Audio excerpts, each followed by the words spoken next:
Olá, está no ar o MPTV, um programa do Ministério Público do Maranhão em parceria com a TV Assembleia. E no programa de hoje você vai ver, o Ministério Público firma novo acordo para fornecimento de bolsas coletoras para pacientes ostomizados no Maranhão. Nas ruas da capital, a população pergunta e o MP responde. E ainda, a pedido do Ministério Público, reunião discute criação de políticas para a busca de desaparecidos. O MPTV está no ar.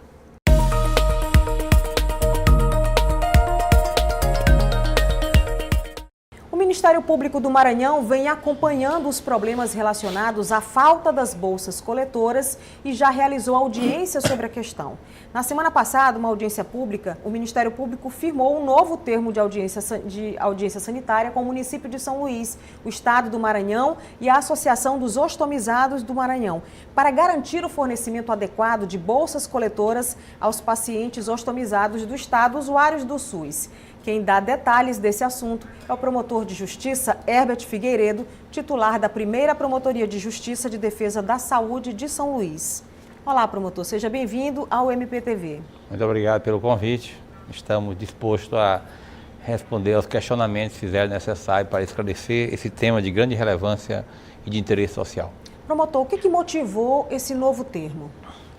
Esse novo termo foi decorrente, na verdade, foi um termo lavrado para verificar o que havia sido ajustado antes. Sim. Antes havia um termo também de audiência sanitária, e esses termos, eles são termos necessários e que antecedem a lavratura de um termo de ajustamento de conduta, o famoso TAC, né? Sim.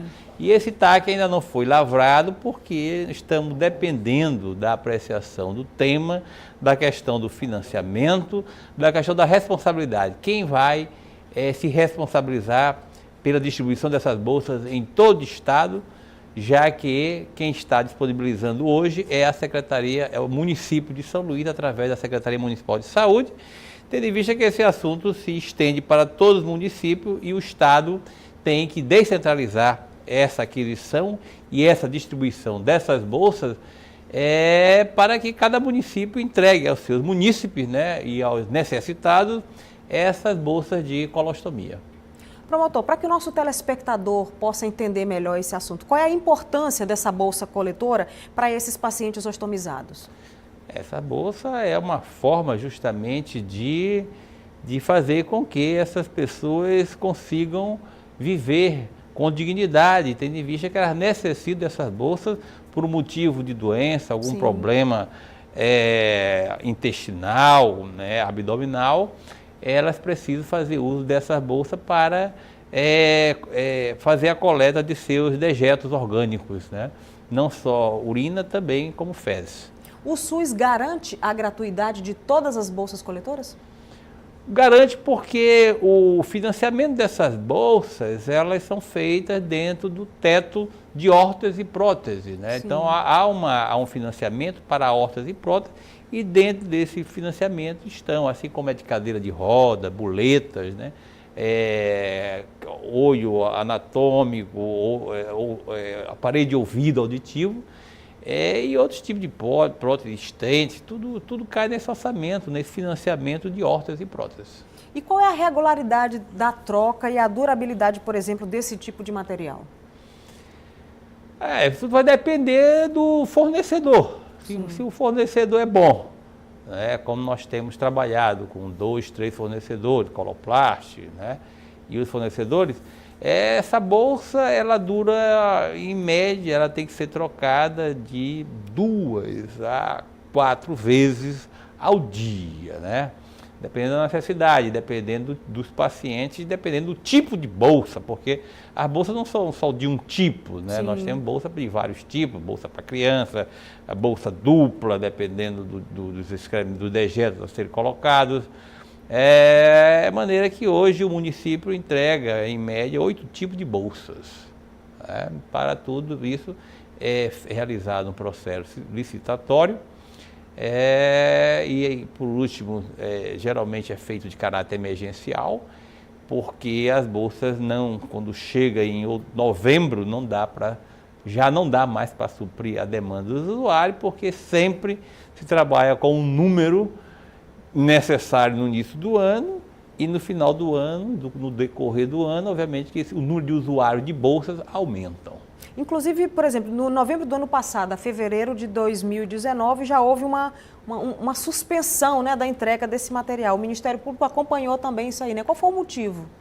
O motivo é justamente esse, que o município alega, Sim. né? O município de São Luís é quem está distribuindo essas bolsas praticamente para todo o estado, são 174 municípios contemplados, exceto a região de Imperatriz e sul do Maranhão, mas de lá para cá, geograficamente, o município realiza essa entrega, faz a aquisição e, infelizmente, os usuários do interior estão tendo o incômodo, né? E a desnecessidade de estar vindo buscar essas bolsas aqui para serem distribuídas e receberem para uso.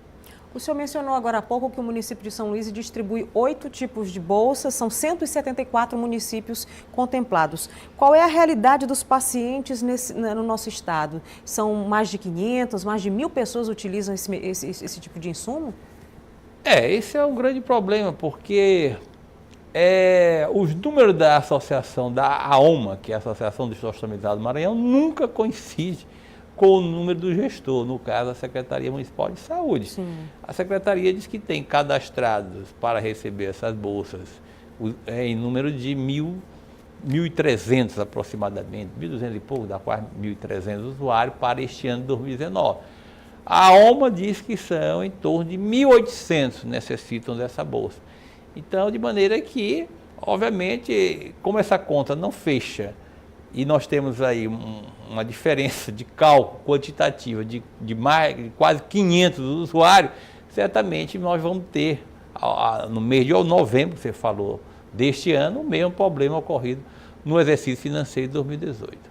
Agora, o Ministério Público, a sua promotoria, agiu muito rápido, né? Essa interrupção aconteceu em fevereiro, em março o senhor já convocou uma audiência. Existe um novo risco, existe um risco de haver ainda durante esse ano uma nova interrupção na entrega desse tipo de produto? Olha, se ocorrer, vai ocorrer no mesmo período, né? No final do ano, final de novembro, início de dezembro, tendo em vista que sempre há a necessidade de atender a um maior número de usuários ainda não cadastrados para ser contemplado com essa bolsa. Obviamente que não, porque o procedimento para aquisição emergencial foi justamente para atender a demanda dos próximos 90 dias. Sim. E mesmo porque a SEMUS já startou, né, através do seu setor de patrimônio, o processo licitatório para adquirir as bolsas necessárias para atender a esses 1.300, não houver nenhum enxerto, 1.300 usuários de bolsa de colostomia.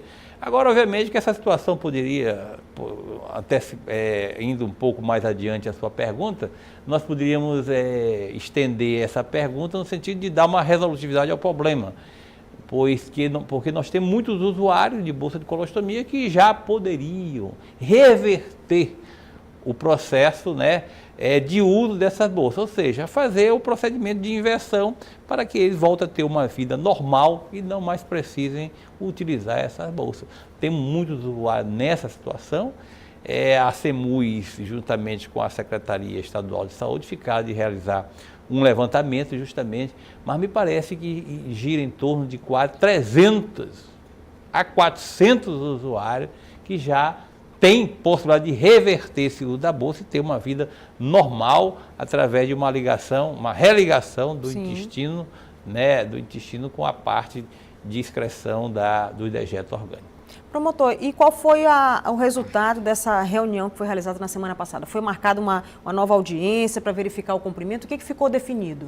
A nova audiência foi marcada para daqui a 90 dias, Sim. Justamente porque o município passou a distribuir essas bolsas já em novembro e justamente decorrer 90 dias para atender as bolsas atenderem em caráter emergencial esses pacientes, esses usuários do SUS, nós marcamos justamente 90 dias, ou seja, 9 de julho, né, um pouquinho mais até mesmo após, 9 de julho já tem uma nova audiência às 11 horas, justamente para verificar se o processo licitatório já está homologado, né, através da adjudicação competente, para adquirir a bolsa para o restante do ano. Promotor, e qual o objetivo dessa nova audiência que está marcada para o dia 9 de julho?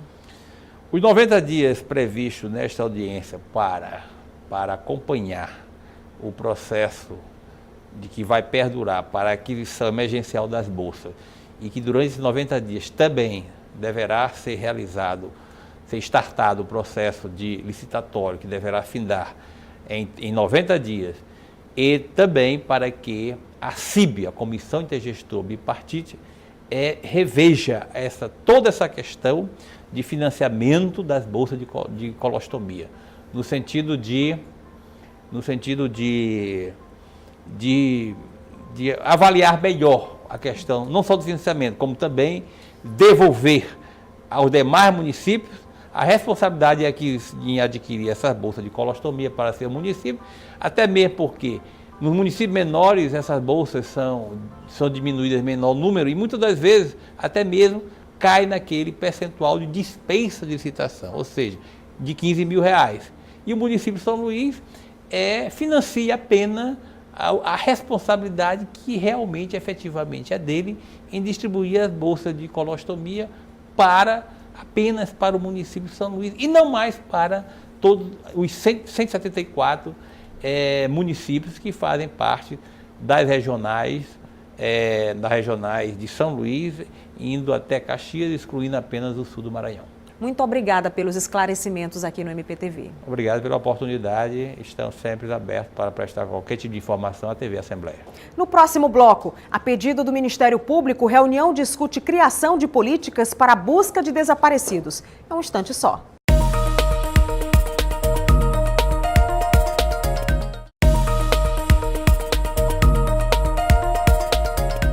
O Ministério Público do Maranhão promoveu uma reunião para discutir a criação de políticas de localização e identificação na esfera estadual de pessoas desaparecidas. Um dos idealizadores dessa audiência foi o diretor da Escola Superior do Ministério Público do Maranhão, promotor de justiça Márcio Tadeu Silva Marques, e é com ele que nós conversamos agora. Olá, promotor, seja bem-vindo ao MPTV. Promotor, o que motivou essa reunião? A Escola Superior do Ministério Público tem nos seus eixos a pesquisa.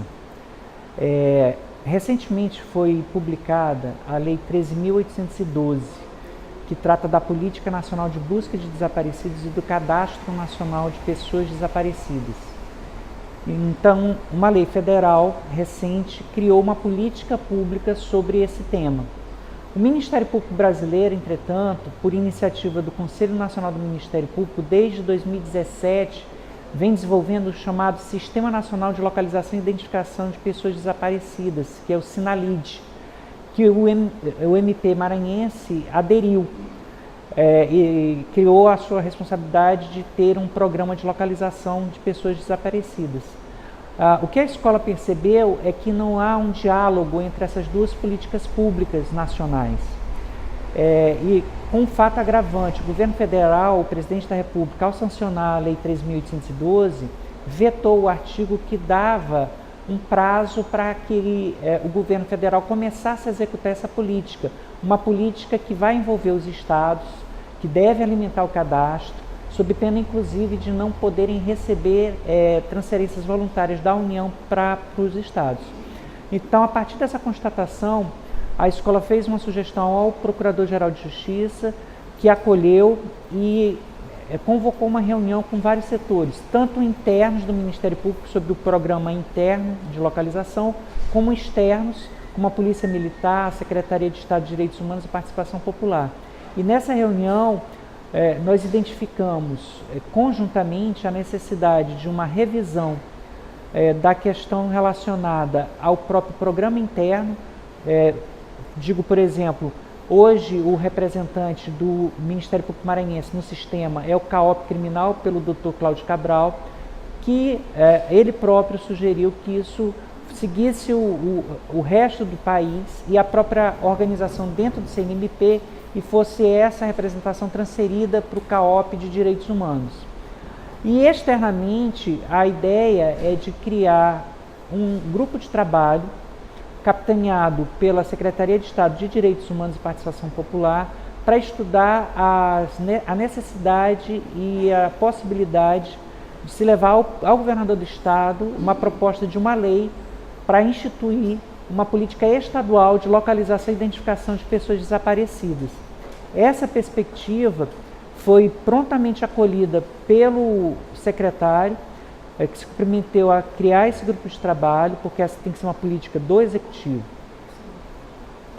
Qual é a realidade, qual é a situação de pessoas desaparecidas, por exemplo, aqui no Maranhão?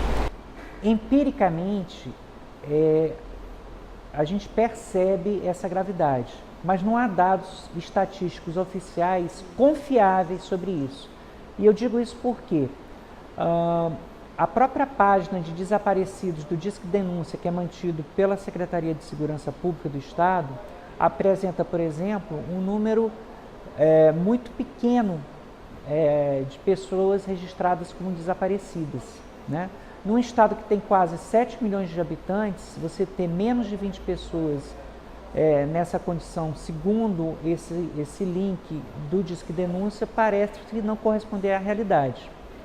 Além disso, é preciso que se diga que, não obstante a Secretaria de Estado de Segurança Pública ter, no dia 14 de fevereiro, feito publicar a portaria 106, que trata de um procedimento da Polícia Civil para investigar desaparecimentos, o que é meritório, a questão do desaparecido não é exclusiva da segurança pública.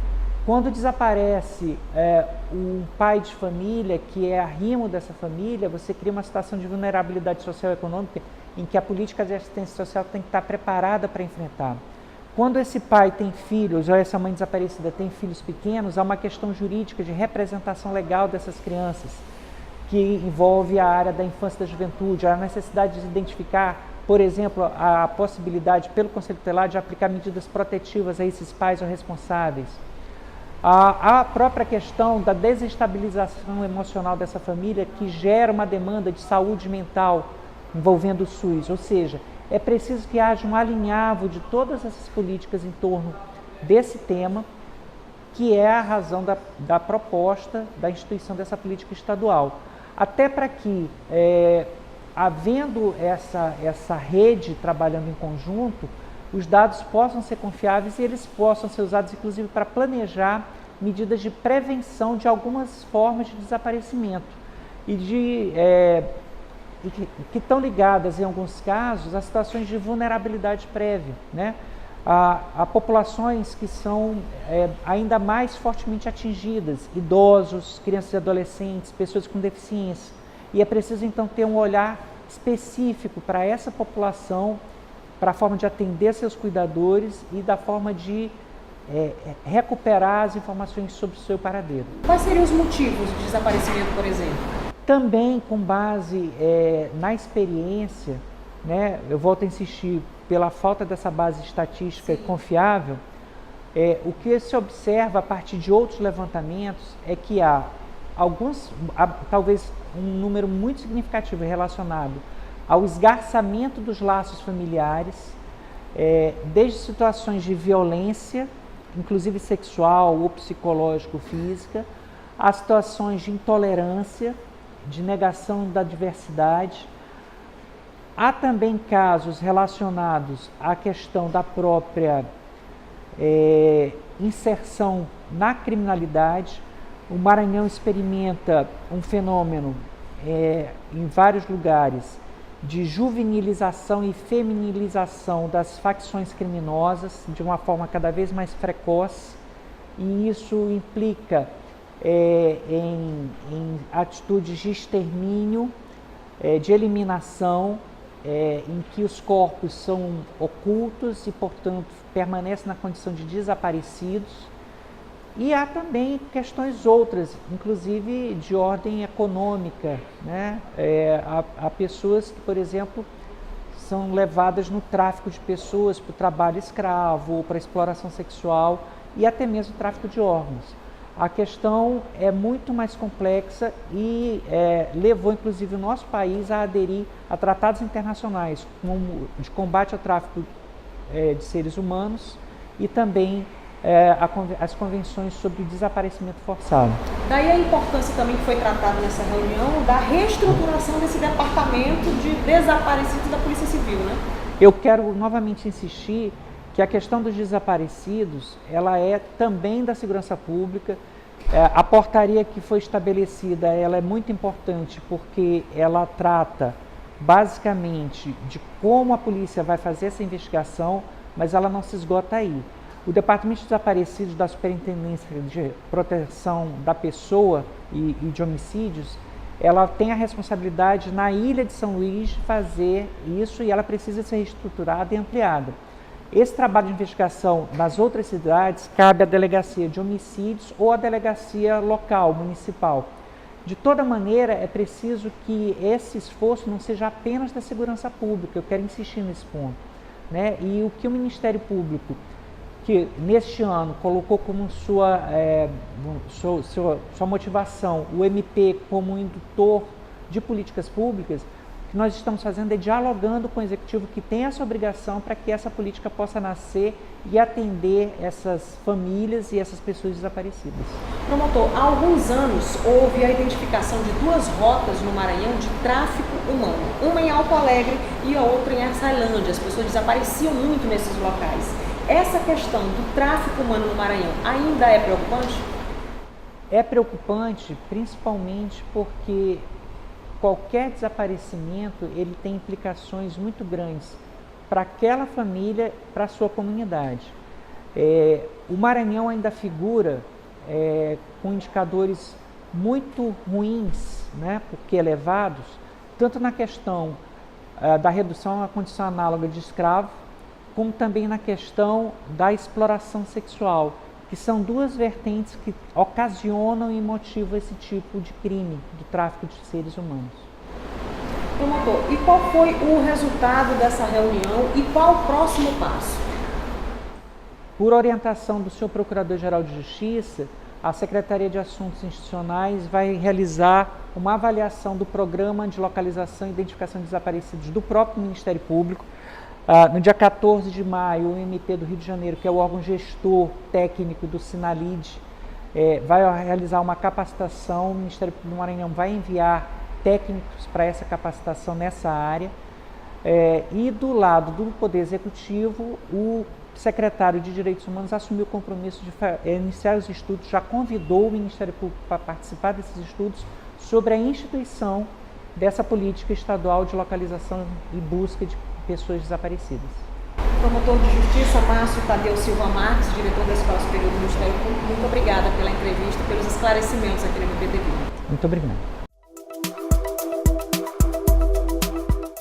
O Ministério Público também pode defender os animais? É dever do Ministério Público defender os animais. Primeiro, os animais silvestres, que devem ter garantido seus hábitats e não devem estar no convívio humano, ou seja, eles devem estar na natureza livres. Depois, defender também os animais domésticos, os domesticados, que estão no nosso convívio. Defender os dos maus tratos, defender os das violências, das agressões. Você assistiu ao MPTV e pode ficar à vontade para participar do nosso programa com críticas e sugestões. Nosso WhatsApp é 991 14 6529. Fique ligado, todas as segundas-feiras às 7h30 da noite, com reapresentação aos domingos 1 da tarde. Até o próximo programa.